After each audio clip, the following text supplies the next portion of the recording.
Game બનાવ્યા, એ સરકારે લઈ લીધા, મોટા મોટા ગેમોની વાત કરી રહ્યા છે, પણ એને સાચવવા માટે તમારી પાસે માણસો છે? મોટી મોટી મશીનરીઓ ખરીદે જેને ચલાવનાર કોણ છે? હમણાં ઈ રિક્ષાની વાત કરી છે, એના પહેલાં લીધી, એ બી બેકાર ગઈ, એ ખૂણામાં પડેલી છે.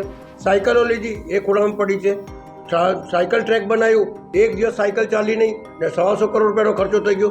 આ તમામ બાબતો નગરજનોને સ્પર્શતી તમામ બાબતોની અંદર આ ફેલ ગયા છે. સંઘાઈ બનાવવામાં ફેલ ગયા છે અને સ્માર્ટ સિટી બનાવવામાં જ ફેલ ગયા છે. માટે આ બજેટ અમે જાણીએ છીએ ત્યાં સુધી અવાસ્તવિક બજેટ છે, જે શહેરના નગરજનોને ફાયદાકારક નથી. આ લોકોના હૈયે વડોદરાનું હિત વસેલું હોત તો આ વડોદરાની પ્રજાનો વેરો માફ કરતા, કારણ કે પૂરમાં લોકોને આર્થિક નુકસાન થયું છે. પરંતુ એવું કશું કર્યું નહીં અને ઉપરથી એમાં વેરામાં પણ વધારો કર્યો, સફાઈ વેરામાં પણ વધારો કર્યો. સફાઈમાં સુવિધાઓ વધારવાની હોય એની જગ્યાએ જે વડોદરાની પ્રજા છે